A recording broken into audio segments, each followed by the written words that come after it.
Welcome to the first Free Thoughts YouTube Q&A. I'm joined by my co-host Trevor Burrus, and today we're going to answer questions that listeners submitted to us on Facebook, Twitter, YouTube, and elsewhere. We're doing this from quarantine, from our houses, so excuse the lo-fi-ness of all of this. And I think we'll jump in with the first question, unless Trevor, you want to say something? No. I think that it's a good time for Zooming together. So Yeah. The lo-fi-ness is generally excused, I think, in these times.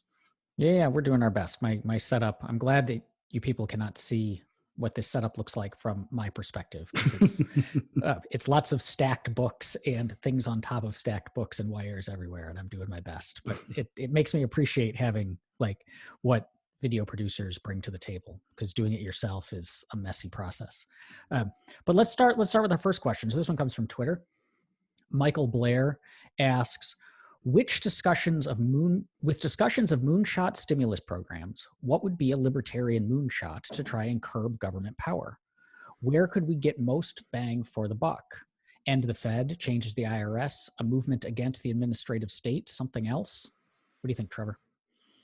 I think there's a few that are even possible, maybe within the realm of a couple decades. One that I think would have pretty pronounced effects would be to revitalize jury nullification, or a better term is conscientious acquittal. This is the ability of a jury to determine that a person who even might be guilty under the law itself is not guilty because they're nullifying the law. This is a old role of the jury, and actually the jury makes little sense without the ability to nullify. And it's in a long-standing dispute in America whether or not you can inform the jury that they're allowed to nullify. Essentially, no jurisdiction would allow a defense attorney to say, you should acquit my client even though he did this crime, because this shouldn't be a crime. But if you think about our carceral state, if you think about the way our police behave, the way our prosecutors behave, things that our colleagues Clark Neely and Jay Schweikert have documented extensively, there's really no check on prosecutorial power. We always hear how many criminal laws there are and how many different ways you can go to prison. But if you could imagine prosecutors being afraid that a jury might nullify as a reason why they wouldn't bring charges, and how people would request a jury trial. So you could go to some place, where marijuana use, for example, or even drug use is not considered by the people to be something deserving of criminal prohibition. You would almost have no prosecutors bring these charges because they would demand a jury trial, and then the jury trial would probably nullify. I think it would have pronounced effects over the long period of time. I don't know if it's a moonshot, given the very non-libertarian world we live in. But I think 20 years of jury nullification, you'd see pronounced changes to our criminal law, to our police behavior. And of course, that's some of the biggest concerns of libertarians. I mean, picking up on that theme, if we take moonshot as like, what's the one big change that you would make if you could only make a single change to meaningfully increase the scope of human liberty and end government overreach or reduce it dramatically, I would say ending the war on drugs should be a huge priority, because it's not just that the war on drugs causes tremendous human suffering, both in terms of the way that it makes the drug trade work, the way that it makes it harder for addicts to get help, and just the number of otherwise innocent people and nonviolent people locked in cages, but also that the number of our liberties that have been eroded over the years in Supreme Court decisions that are directly related to drug cases is enormous. It's just really striking how many of the bad Fourth Amendment privacy, civil liberties cases are because someone was scared that people could say flush drugs down their toilet if we required you to, knock on their door before you bust into their apartment and so on. So I think ending that would have huge effects that would also extend well beyond just the immediacy of people using drugs and being prosecuted and locked up for it. So I think that would be mine. I mean, there might be other structural changes we could make that might limit things in other directions, but if we're picking like one big thing to change, that's probably what I would aim at. I think there's some other procedural stuff that you could talk about. I think sunset provisions and laws would have a big contributing factor. If we're just not saying, oh, this law has been around and it's impossible to take it away. We talked about in a recent Free Thoughts episode about the kind of BRAC things. If we're talking about actual procedural things where you try and set up committees to roll back government when we know that Congress won't do it because of the public choice incentives that they face. I don't think ending the Fed would. It's impossible. That's more of a moonshot than anything else we're talking about. I guess we're talking about moonshots, but I don't think ending the Fed would do much, and I think it would have an extreme collapse just with the reliance on it. So that's one that people talk about. But overall, the other thing I think is important is that the more we have borders that allow capital and people to move between them, the more pressure they put on governments to behave better. Now, it's not always a good solution, but that's one form of pressure we can put on them. Next up, we've got a handful of questions that all get at the pandemic and government responses to it. So I'm going to lump these together. The first is there a libertarian, there's a libertarian argument going around that the state forcing people to stay in their homes is justified because going out violates others' rights in this environment. What do you make of it? And then similarly, how do we respond to the protesters, so the ones who don't think that the government should be able to tell us to stay in our homes and are out protesting, often in threatening ways, and then also related to that, and I think that a lot of these are questions for you, Trevor, because you're the constitutional law guy, is businesses too. Like, can businesses say, let's say that the lockdown orders end and people can go out of their houses. Can businesses, just acting in their own private interests, say you can't come into this house or into my business if you're wearing a mask, or you're not wearing a mask? You have to wear one to enter the business. Or if you're an employee and you want to wear a mask, and I don't want you to because I think it's bad for business. I think there's an instance of a restaurant saying this. You have to come to work, but you also can't wear a mask. And if you show up for work with a mask, I'm going to tell you to go home.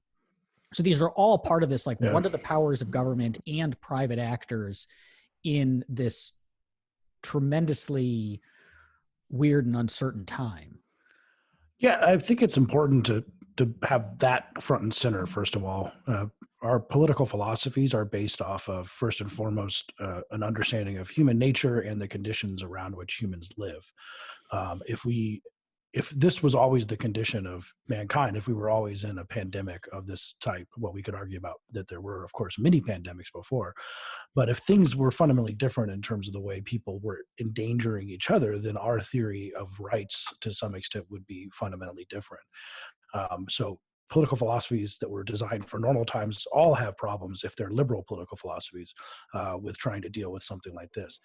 As for this idea that going out with the disease is some sort of violation of the harm principle, I'm a little bit wary about that under most circumstances for just normal people going out, because we generally didn't have, with healthy people, any sort of theory of liability in common law, for example. Now, what we do have is there are cases that had been brought, tort cases, that say you knew you had the Black Death and you went out, or you knew you had yellow fever and you went out and you went to a party or did something dangerous, or you had reason to know, and that created a system of harm. So it's a little bit more individualized.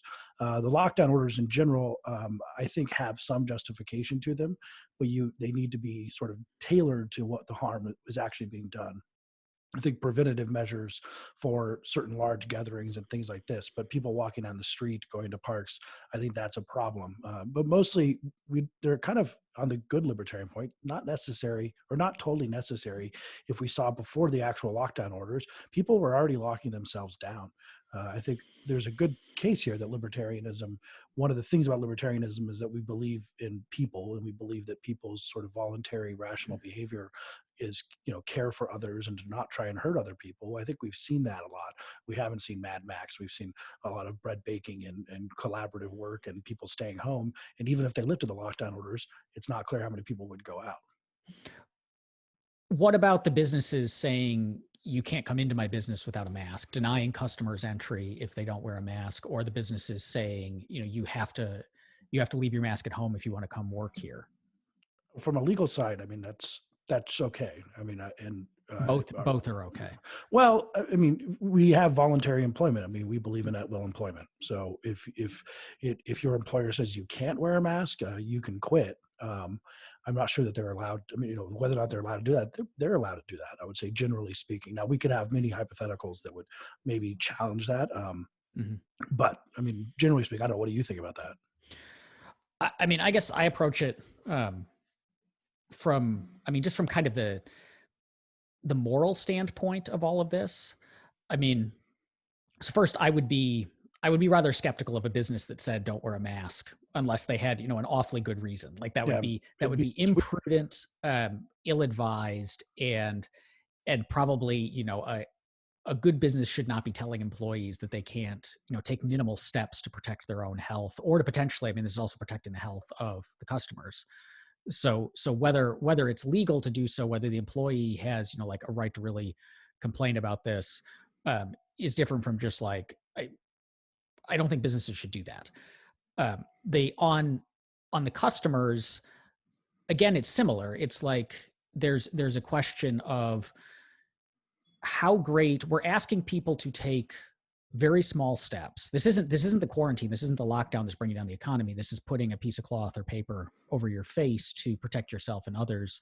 And yeah, it, you know, you might think it looks silly or it makes your glasses fog up or whatever, but you're not. It's not asking much. And if we're all in this together, and those minimal things, it seems perfectly reasonable to say, hey, I'd like you to do that, and to look down upon or shame people who refuse to do it for, you know, silly reasons, whether because they're just out of ignorance, like I'm not sick so I don't need to wear this, or out of some, you know, misplaced kind of culture war, like, you know, wearing a mask is a sign of obsequiousness to power or something of that sort. Like we should condemn that kind of behavior, but well, that's yeah, distinct just from the legal issue. be kind to your fellow. Yeah, try I to. mean, This is if a time when being a good person matters a lot. yeah, and if someone feels, you know, threatened or has a different sense of safety than you do in terms of people coming into your house and saying, "I like you to wear a mask," I mean that's their, you know, that's being courteous to them. Right. Same with a business, and I don't think there's anything obsequiousness in this. Ultimately, now, I mean, it's interesting because you could talk about these being extraordinary times, which of course they are, but like one of the questions that you had here, does a jogger, mask or not, have the right to run down the middle of the sidewalk, refusing to yield a safe distance to others? Mhm. It's an interesting, I mean, the way I would sort of think on that question is to say, well, what about in normal times when if the jogger had influenza, like regular flu or some other disease, Yeah. like, you know, does that jogger have an obligation to take a wide berth around people? I mean, it's a difficult question. I mean, it depends on the nature of the harm and all these things, but I don't think generally speaking we would say that, because, but of course we're not as afraid of those diseases as we are of COVID-19. But you know, there have been pandemics in the past. There have been a lot of pandemics, or well, not Mhm. pandemics, epidemics more like, and pandemics to some extent. And you know, people developed different rules and legal rules for how you deal with those kind of harms. Yeah. So Moving this on to next the one, next one. yeah, this next one is a really interesting question. So this comes from Edgardo Andres. He asked this on YouTube, um, and I'm gonna paraphrase the question because it ends up being rather long. But the short version is he lives in Chile, and the freedoms his freedoms are under assault by the government, and this is a government that's not respecting rights in the way that, say, the United States government does in enabling us to, you know, agitate for political change. And so if you're a libertarian in an oppressive regime, he asks, how can you go about advancing the cause of liberty? Because you can't necessarily do it in the ways that like you and I, Trevor, do. You want to start on that one? I mean, I I have never lived, as much as, you know, we complain about the nature of the US government, I have never lived under what I would call like a genuinely oppressive regime. So I don't have on the ground experience for it, but I would just say that I think ideas are powerful, and a lot of the places where we have seen real change from oppression to at least more freedom have come about through the spread of ideas. And so I think one thing that you can do is to, in a sense, do what we are doing on a smaller scale. I mean, taking into account how dangerous it might be for you to do so, but to talk to people, to spread these ideas, to try to, you know, import and disseminate literature, writings, and build up that mass of people who share these ideas, because that's going to be powerful. But that can be hard in a lot of these oppressive regimes, to say the least. yeah. Yeah. I mean, I think I have the sort of the same answer. It's difficult in a regime where information is censorship exists and other types of institutions sort of don't let the ideas percolate out. We saw, I think, yesterday in the Philippines, Duterte essentially stripped the license of the only prominent broadcasting media corporation that was critical of him. And those things become very concerning, because ultimately, if that information is clamped down on, which is, of course, what oppressive regimes want to do, it becomes dangerous to advocate for liberty. And we've seen that in the Soviet Union. We saw, the underground trading of samizdat, of prohibited literature. And ultimately, places like China understand that they have to have very strong controls on the information their citizens see, or they can't maintain their regime. And that's why they censor. They have the firewall, which has become extremely a big deal in the current pandemic. People, Googling Tiananmen Square is pretty much impossible. It's not even Googling. It's all very concerning. So yes, getting the information out there is sort of the first step in this process, and it's subversive. It can be dangerous. There are ways of getting around it with VPNs and things like this, but trying to do that, I think, is the most that a sort of individual person can do to try and combat these kind of oppressive regimes, and hope for the fact that these regimes generally don't have a very good track record of keeping these things shut for that long, unless they go to the extremes of North Korea. Mm-hmm. But remember, there's a movie called How Chuck Norris Defeated Communism. It's about the movie trade in Romania and Eastern Bloc Romania, where they dubbed American movies and traded them, like action movies from the 80s. All that kind of stuff is, I think, important, and it had contributed to the fall of the Soviet Union and the Eastern Bloc, and it can contribute to the fall of other regimes. I think next up, we have another question about furthering libertarianism, but this one is looking more at America and the Western world. It says, what is the best way to further the libertarian cause, the Libertarian Party itself, or through advancing libertarian-minded candidates in the two major parties? I'm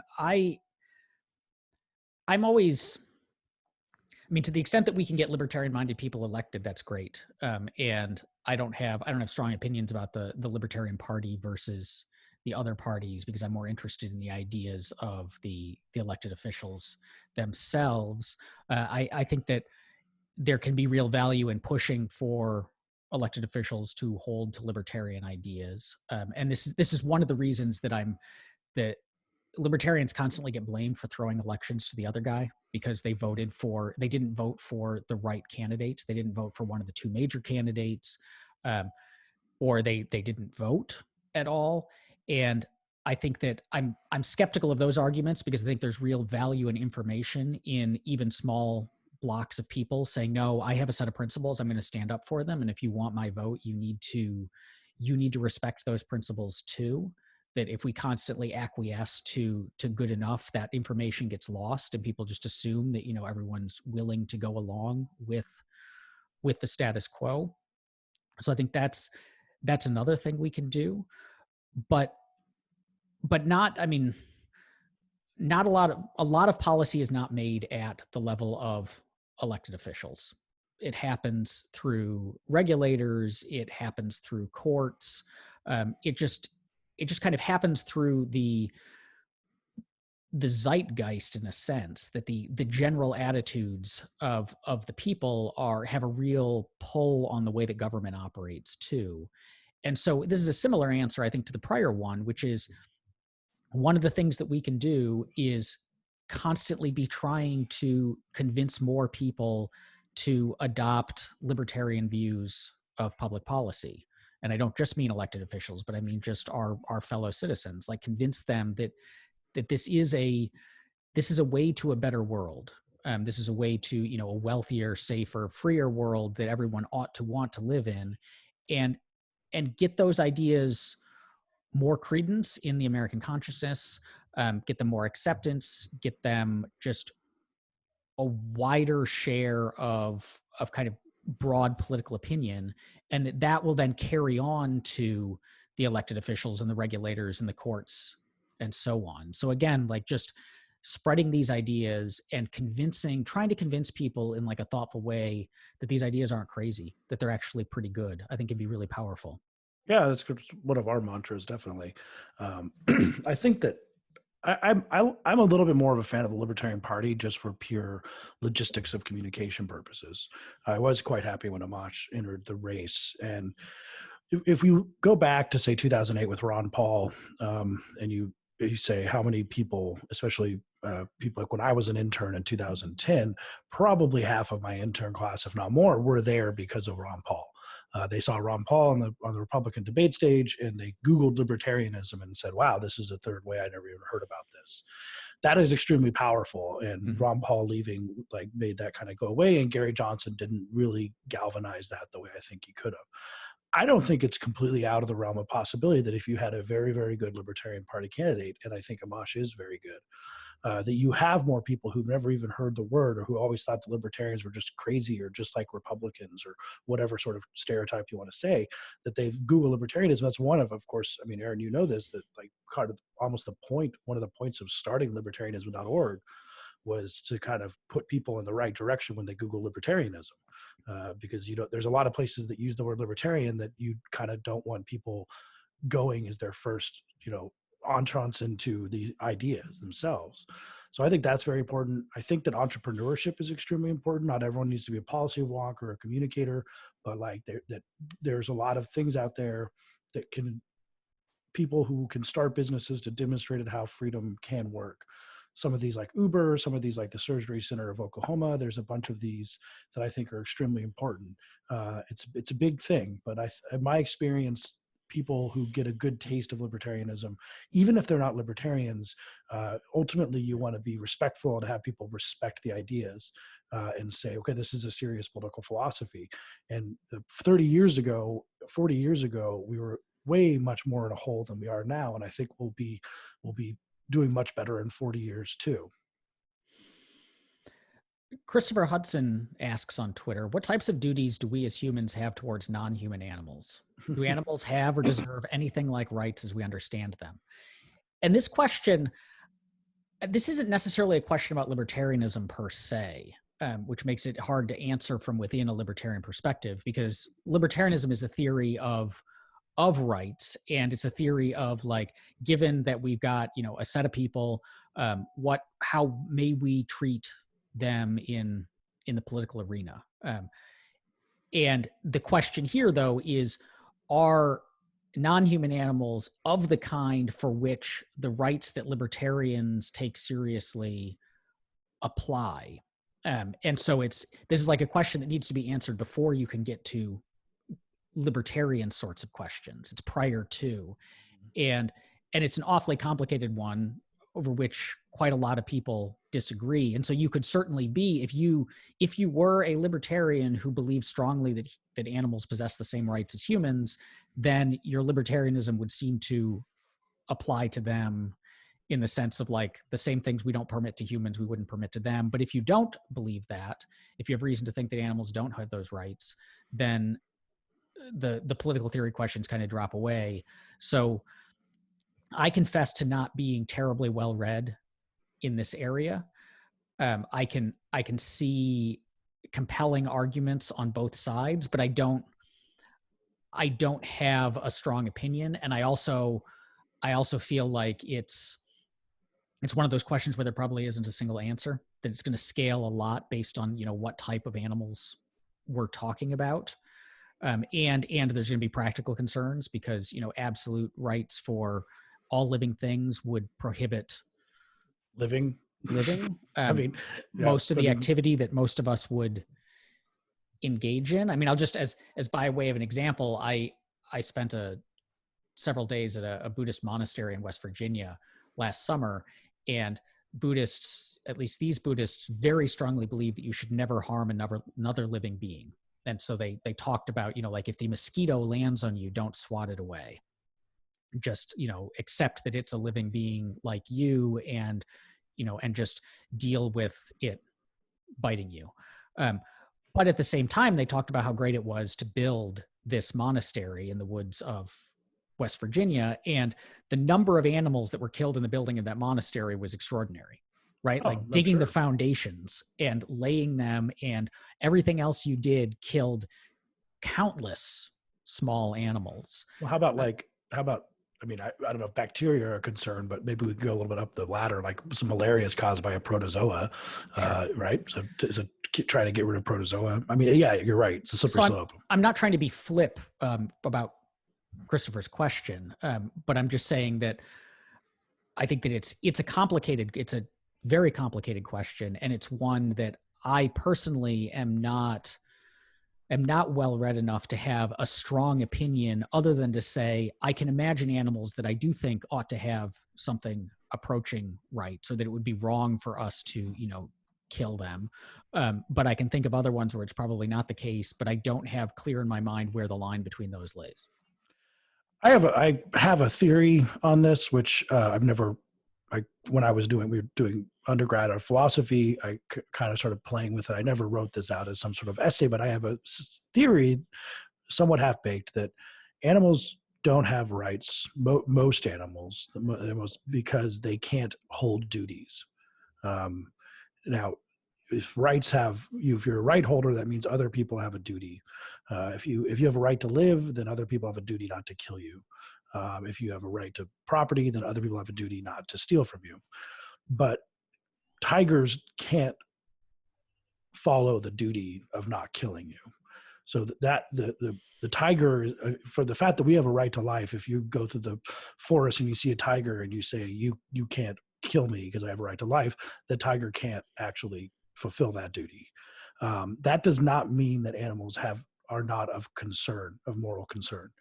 I don't think the universe of rights holding entities is coextensive with the universe of things that we should be morally concerned about, for a variety of reasons, and that can be both because of how it affects humans, but also how it affects animals themselves. And that's, rights are overused concept, as we know, especially in positive rights concepts, right to healthcare, right to clean water, right to vacation, whatever. And the idea that rights answer a lot or all of our both moral and political questions, I think is completely misguided. Rights do certain things. They help us answer some questions, but they don't solve everything. And that includes with animals. Let's see. This one is from Jake Carmen on Twitter. He says, "What's a liberty-focused piece of writing that blew your mind when you read it?" It's a really good question. I have to think back. I'm going to go with a little bit of a cliche answer here because I do think it is important. When I was 15, 16 or so, and I first read Hayek, or maybe I might have been about 14 and read Soul before I read Hayek. But the very concept of the sort of Hayekian knowledge problem, or the socialist calculation problem, or the way that Hayek writes about how knowledge is used in economies, at that point, I probably would have considered myself conservative / libertarian, and I would have taken the position that, socialism is a bad idea, right? Or an oft said thing I hear, socialism, like good idea, wrong species kind of thing. And that's why it shouldn't be tried. But the idea that told so forcefully that socialism, the planning of an economy, is not just undesirable, it's impossible. It's kind of mind blowing. I mean, it's easy to forget if you've been doing this for as long as I have. Essays like I Pencil, and how mind blowing that essay is. And I've taught that essay, and I've seen it. I've seen people, students with their eyes open wide and say that's a really incredible essay. So I think my mind gets blown by different things today, because I've been doing this for a while. But remembering back, that was a big one. For me, I think it was John Simmons' little book, Moral Principles and Political Obligations, which was one of the few books that I can look to and say, I came into this book believing X, and I left the book believing not X. Like, it was a book that radically changed my mind on an important issue.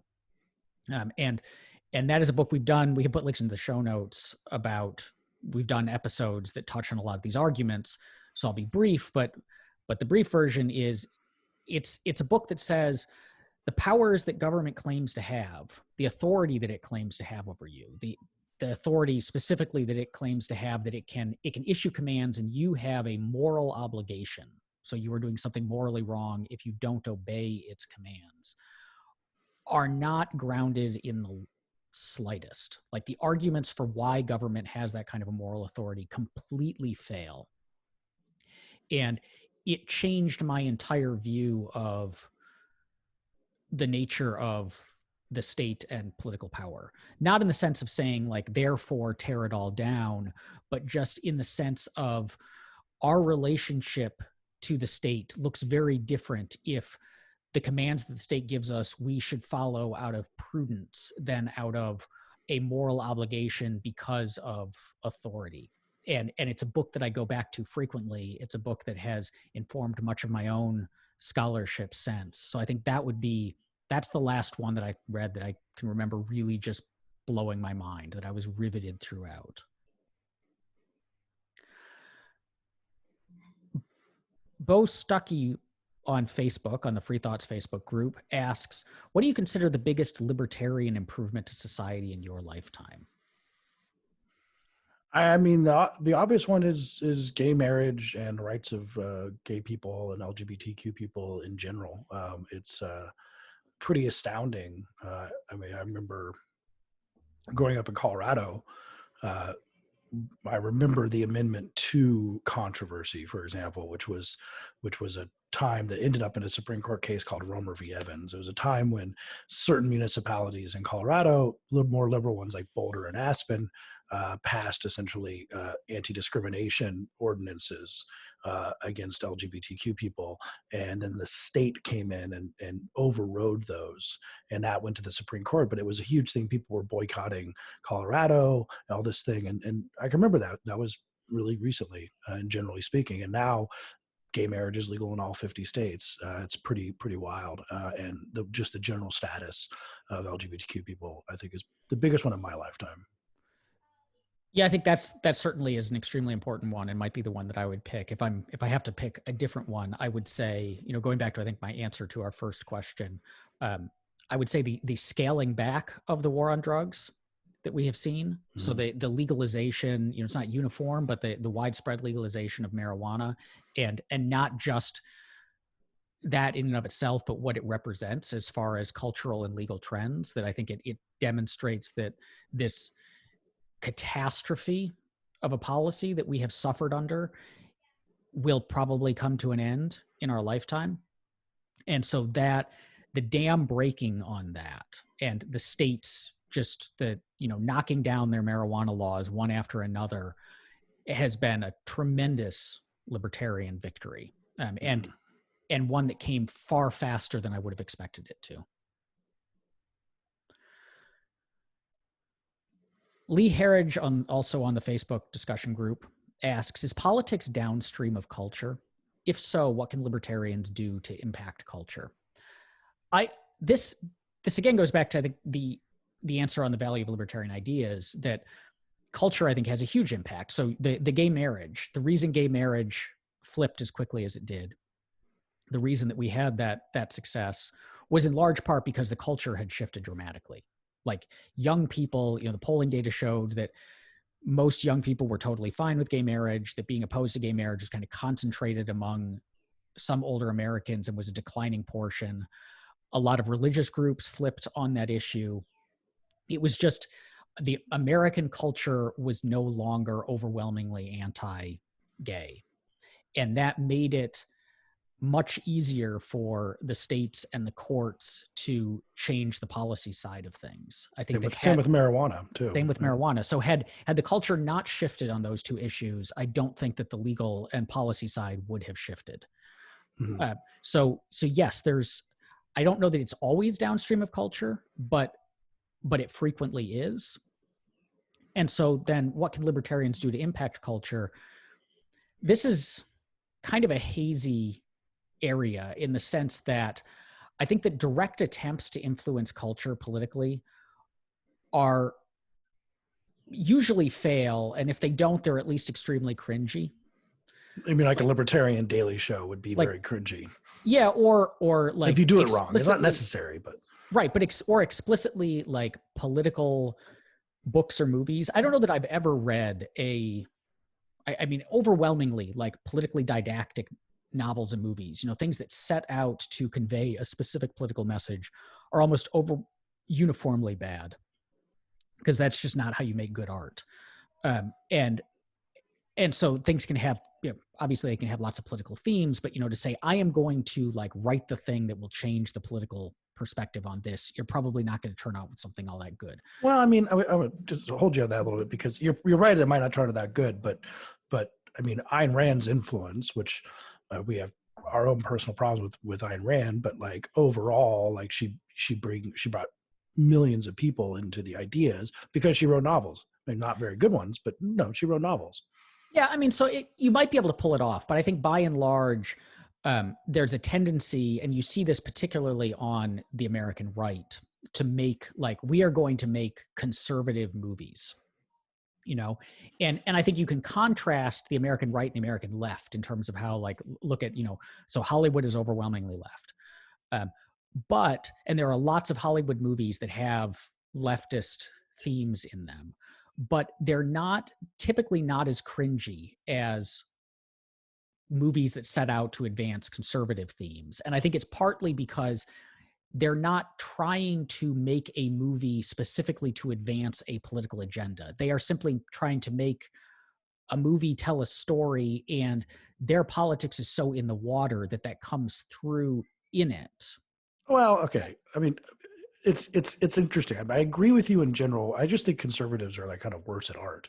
Um, but like, I mean, there are movies that are Hollywood blockbusters that for us, I mean, like they're like, I don't know, like Aaron Brockovich, like what's the recent one with Matt Damon about polluted water, right? I mean, there are extremely huge. I mean, there's so many huge Hollywood productions that are as ideologically driven as anything, and people don't roll their eyes because sometimes the execution is better.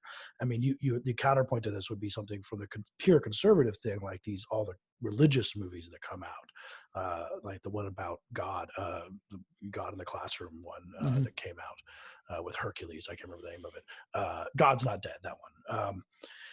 But I mean, I watch some of these movies coming out of Hollywood, and even if I generally agree with it, I'm cringing, but a lot of people are not. And that's the thing. Conservatives realized years ago that they lost the commanding heights of culture. I think that's one of the reasons why we've seen some of the new conservatism come in, is that they want to make impact on the culture first. So the integralists and people like this is a backlash to this loss of any effect in the sort of Hollywood regime, and I have some sympathy for that.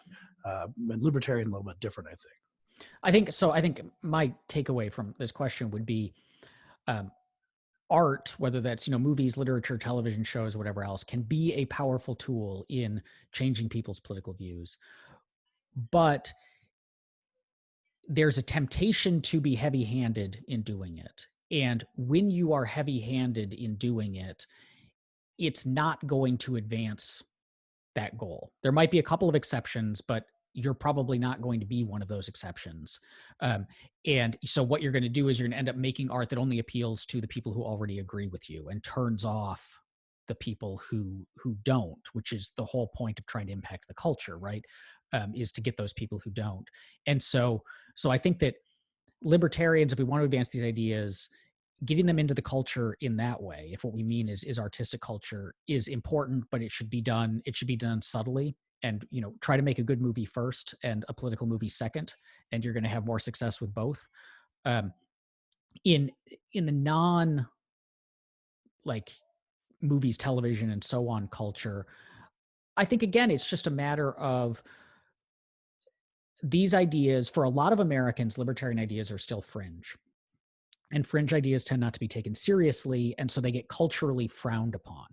That we're the weirdos, and the only way that changes, the only way that we get taken seriously, is by convincing people one on one to take us seriously, that we're not weirdos, that we're not crazy, that we don't want to destroy everything that's good and pure. that we have good motives, that we want, oftentimes the same thing as everyone else.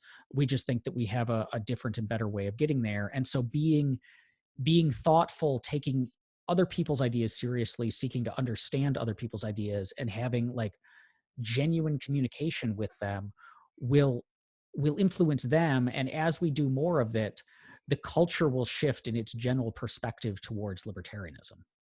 Yeah, and I think that there are some examples of movies that are extremely libertarian, and one of the reasons that they're good and they're thought of as classics is because they're ultimately just liberal. I mean, libertarianism on some level is not that radical of thesis, historically speaking. Right. It's actually just Lockean principles about being suspicious of power and thinking that people in power are maybe a little ridiculous. And we've seen Dr. Strangelove is a completely libertarian movie. A lot of the recent, like Veep, a lot of the Armando Iannucci stuff, just sort of mocking these people in power is very libertarian, I believe. But it's not. It didn't set out to be libertarian. The next question is, can you make a movie that conveys, Hayek's theory of prices? No, you just need a libertarian sensibility, which I think is understanding that the people in government are just people, that they're driven by their own incentives and not necessarily by the public good, and humans are pretty good at solving problems on their own. I think, Aaron, you alluded to a good question we could go to. There was a question on the there was a question. I thought I saw a question about how to have meaningful political discussion with others. Yeah. I think what you said at the end there was good for that. So Margaret Yang on the Free Thoughts discussion group for the Facebook discussion group says, how do you have a meaningful political discussion with others? It'd be helpful if you could provide some tips on how to raise important questions while respecting guests who might have political opinions different from yours. I think that's a really interesting question because it's something that Aaron and I personally have always been very concerned with going back when we were in undergrad. The first thing to do is to actually respect your interlocutor. I mean, force it. I mean, like, to not assume that the person who disagrees with you because they've been brainwashed or because of whatever sort of nefarious reasons. Like, there are a lot of good arguments on the other side. So that the first thing is to realize that, right? Not to be dogmatic, to realize, oh, that's a hard question. I don't have all the answers. I mean, we have more than enough examples of the libertarian in class standing up and making everyone roll their eyes. So I would say that's the first rule. I don't know, Aaron, what would you want to add? Yeah, no, I think that is very true. And I think it's not just a matter of respecting the other people, but it's respecting and understanding the ideas that are motivating their views. It's shocking to me how many people, and this certainly applies to a lot of libertarians, have incredibly strong opinions about certain philosophies or political ideologies and think that they're, obviously stupid and the worst and most dangerous thing ever. But if you start asking them about, like, what do you think that means? So take postmodernism as a good example of this, I think. Lots of people have strong opinions about postmodernism, but if you start asking them, well, what is postmodernism? What do the postmodernists actually say? It turns out they have no idea. So it's not their opinion. It's not that their opinion is wrong. Postmodernism might be stupid and dangerous, but that their opinion is incredibly just uninformed. And that tendency to just say, I don't agree with these people, therefore their ideas are not worth me taking the time to examine and take seriously, really undercuts the ability to have fruitful conversations, because it comes out very quickly. Like, you start having a debate with someone, and if they realize that you simply have no idea what they actually are saying, or that you're straw manning them, or you've reduced them to a caricature, they're not going to listen to much else that you have to say, because you've just demonstrated that, you're not willing to put the work in to have a meaningful conversation. And so I think that's central, is take the time. If you've spent the time to, like, reading and studying the sources of your own ideas, do the same thing for the sources of the ideas of others, and you'll get a lot further. And then, when we have guests, like we frequently have guests on Free Thoughts who we disagree with, approach it as an opportunity to learn, instead of an opportunity to win an argument. Because you're probably not going to change the person's mind, sitting down for an hour behind podcast mics. But you can gain a lot from trying to say, here is a really intelligent, thoughtful person who disagrees with me deeply on matters that we both think are tremendously important.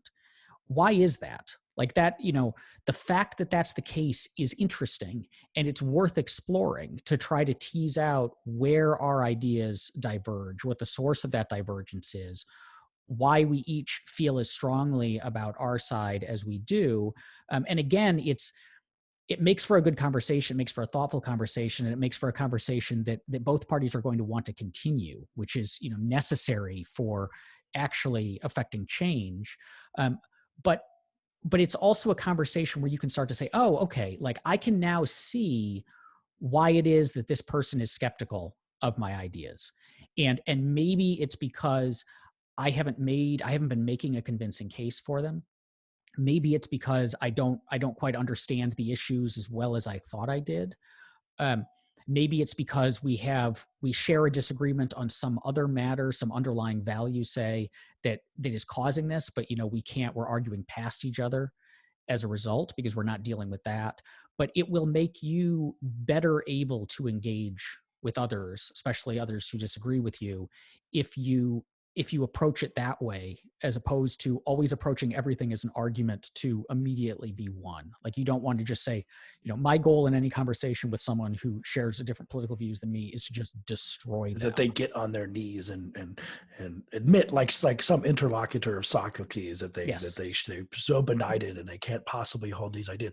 I mean, let me tell you right now, you're not as convincing as you think you are, no matter what your political ideology is. And there are good arguments on the other side. That's an important point that not enough people in this schismatic time understand. It's this, as I mentioned and alluded to, this is pretty personal for me and Aaron too, because we went to Boulder and then at law school at University of Denver. Like we both of us tend to make our best friends professors as like straight up Marxists usually. I mean, Yeah. now of course the Marxists are much more common, but there's if you approach them with respect, and I think Marxism is one of the things that you should read. If you don't go read Marx, you should at least read Thomas Sowell's book on Marxism, which is one of his earliest books. But ultimately, I have much more to say to a Marxist than I do to a partisan Republican or Democrat who's just playing team sports. I mean, that's all they're doing. There's no ideological content behind that. Marxists say, I think that there are fundamental problems in the system that are based on power that don't respect human rights enough, and I want to fundamentally change the system, right? I sometimes say that I have a very strong, like almost Marxist libertarianism vein, or in the sense that my political philosophy is basically that I don't like power misused by people in a way that disrespects other people's humanity and dignity. And so for Marxists, they say there's a power structure on the world, and it distorts the world, and it causes all these violations of human rights. And that power structure spends a ton of time telling everyone that it's the only game in town, controls the education system, controls the media, and we need to get people to rise up against it. Well, you could say that on the very abstract level, libertarianism is the same thesis, except for the power structure. The one we're concerned with is the state. But I mean, there's a lot more to be talked to with people like that than there is with, say, some dyed-in-the-wool Democrat. Yeah. Yeah. um One more from, this one is from Jeremy Price. This is an interesting question. He says, are there any uncommon or unusual political philosophies that have influenced you? How do philosophies other than political ones influence your political thinking? And It's a good one for you, this Eric. is a really good question. And yeah, it's because I think most of my political and moral thinking is most influenced by ideas and philosophies that are not explicitly libertarian. The philosophers who I have learned the most from are often ones who would not consider themselves to be libertarians. So um, my thought is deeply influenced by Aristotle. A lot of my moral thinking is deeply influenced by Aristotle, and Aristotle was by no means a libertarian. Um, and then a lot of the virtue ethics that has followed on from that is non-libertarian. But I think it's interesting because you can, and we do this. So we have a book from Libertarianism.org called Arguments for Liberty that you can download for free from the website, which is like 9 chapters of different authors saying, here are different moral theories, and here's how they can support libertarian political theories. And so you can take a moral theory and think a moral theory is right, and then think that a lot of the people who hold to that moral theory are drawing the wrong political conclusions from it. And that's where I am with a lot of, say, virtue ethics. So that's an important one for me. One that's influenced my thinking a lot in the last few years has been Buddhism. Um, that as both a way to understand the human condition and the way to understand how we ought to interact with others. And again, it's one I have a couple of essays on Libertarianism.org about this. It's one that I think can be very easily, you can draw libertarian conclusions from it, but it certainly is not something that most people jump to immediately when they're thinking of, the grand libertarian traditions. So I think those would be the two big ones for me, would be Aristotelianism and Buddhism have has a huge influence. Yeah, I have a kind of pull from a panoply of moral philosophies. A lot of things I think that sort of philosophies that are matter outside of libertarianism. I mean, you can construct these arguments, as Aaron pointed out. You can get to a libertarian result through a variety of methods. Virtue ethics itself and Eastern philosophy, especially in my teens, influenced a lot of my approach for human dignity, and especially just a humility about your ability to control or know what is best for other people, and a respect for people as equal to you, and you're not being better. There's a variety of philosophies that can get you there. I think if you combine that with a little bit of skepticism, just a healthy dose of skepticism about a lot of things, and that you can get pretty close to libertarianism. Those are two different outside philosophies that will give you a theory about what the state is allowed to do to people. We'll close with a question from Jason Lee Bias, again on the Free Thoughts discussion group. He asks, what books not written by libertarians would each of you like to see become commonly read among libertarians? And this to some extent goes back to our answer on discussing how to have discussions with people who you disagree with. My answer to this would be, at the very least, if you are committed to advancing a set of political ideas, take the time to read the great texts in the other political ideas, in the ones that you disagree with. So read Marx, read communitarians, read postmodernists, read John Rawls, read Keynesian economics. Like, just read the things that the people that you disagree, the smart and thoughtful people that you disagree with, read the things that they point to justify and inform their own beliefs. And I think a lot of people, and this doesn't just apply to libertarians, but I see it among young libertarians, have this tendency to say, like, the only thing that I need to read is the stuff that advances my own position, and the rest of it is not worth my time. And so there's a lot of really valuable literature out there that we could all learn from, if we just took the time to take it seriously and approach it with thoughtfulness. And so that's what I would say, is pick the great texts of opposing moral and ideological and political traditions, and just make an effort to read and understand them. Yeah, I was pondering this one. It's an interesting one, because I think that you shouldn't have your politics affect too much what you're going to read, if whether it's a novel or something. I mean, that was written by a Marxist or a band, like, I'm not going to listen to Rage Against the Machine because they're a bunch of Marxists. I think that that's letting politics become too much a part of your life beyond just voting and talking about these things. So I'm going to say, I mean, it's a little bit, I mean, I'm not totally suggestive that everyone should sit down and read John Rawls, because it's not exactly the most riveting prose ever written by human beings, but it's, of course, I think it does define the basic idea of where the left in particular, the modern welfare state, is coming from. Mm-hmm. And it's referenced all the time. And libertarians, like a lot of libertarians, like to say it's bad, it's worthless. I really have a lot of affinity for Rawls. I think that he asked interesting questions in the right way. He came up with wrong conclusions about them. But the basic idea that you should adjust society is one wherein you don't know what you're going to be, where your placement's going to be in that society, and you can still endorse the rules. There's a lot of intuitive appeal to that. And I mean, you can read a lot of summaries of Rawls, or, you don't have to read all the 500 plus pages of A Theory of Justice.